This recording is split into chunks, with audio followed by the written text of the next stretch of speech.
What exactly happened to Muammar Gaddafi's body after he died? We've got the grisly details about the end of this once powerful dictator who ruled Libya for more than 40 years. At the age of 27, Muammar Gaddafi became ruler of Libya. What followed were years of human rights abuses and outlandish displays of power.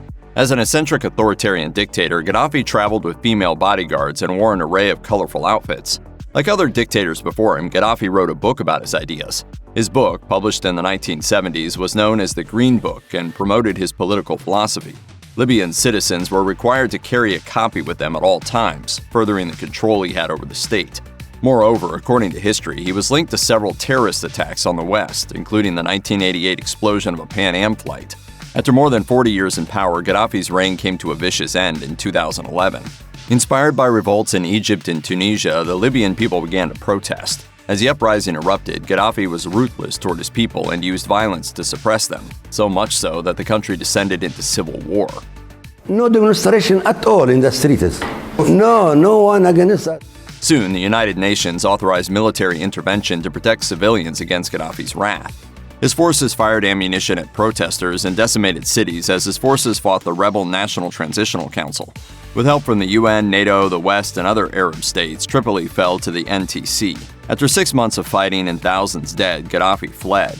On October 20, 2011, Gaddafi was captured and killed, ending a 42-year-long reign of terror. It's unsurprising to learn that Gaddafi's regime was totalitarian. According to the BBC, he created his own system of government and backed up radical armed groups. Furthermore, he banned all private enterprises, burned books, and was a master manipulator. Freedom of speech in Libya did not exist, and if anyone spoke out against Gaddafi, it was certain that violence would follow. He also hoarded the wealth Libya's oil provided him with. Thus, the Libyan people lived in poor conditions and had a high unemployment rate. In other words, every aspect of daily life was under Gaddafi's control. Although the government denied these allegations, Gaddafi's son admitted that there had been human rights abuses. In the 1970s, it is said that there were various televised public hangings and mutilations of those who opposed Gaddafi.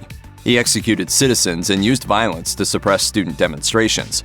His fury extended abroad to dissidents, and they too were executed. People were arrested, tortured, or sentenced to death. In 1996, Gaddafi allegedly ordered 1,000 prisoners to be shot dead. According to The Guardian, these human rights violations led to a third of the population having mental health issues, even years after Gaddafi's death. Most citizens have had a family member disappear or be killed. Likewise, those who have been arrested described being beaten or tortured. The Libyan people reported high levels of anxiety, depression, and in general, fear about uncertainty in life. Despite this, in 2014, a report noted a general improvement in life after Gaddafi's removal. According to the BBC, the exact circumstances of Gaddafi's death are disputed. What is known, however, is that Gaddafi was in his hometown of Sirte and had been in a convoy that was attacked. Gaddafi and some of his men escaped and hid in sewage pipes. They were discovered, and accounts describe that Gaddafi had been shot in one of his legs, his back, and chest. He was placed in an ambulance, and here's where things get murky. Some claim he died in the ambulance, while others say that an attack mid-transport ultimately led to his death. Nonetheless, he died before reaching a hospital, and an autopsy later found a bullet wound on the left side of his head, as well as one in his abdomen. After his death, Gaddafi's body was put on display at a meat market. According to Reuters, his corpse was put in a cold storage room as the public lined up to view and photograph him. The smell of decay was so bad, guards handed out surgical masks. Part of the reason for the unceremonious display was that authorities didn't know what to do with the body. Gaddafi's family wanted to bury him in Sirte. However, the Libyan government wanted him buried in an undisclosed location to prevent his grave from becoming a shrine or a target for his adversaries. After 5 days on display, Gaddafi was given an Islamic burial and buried in the Libyan desert in an unmarked grave. Those who lined up to view him at the meat market had no remorse for him, even going as far as saying that Gaddafi was, quote, not human. Check out one of our newest videos right here. Plus, even more grunge videos about historical figures are coming soon. Subscribe to our YouTube channel and hit the bell so you don't miss a single one.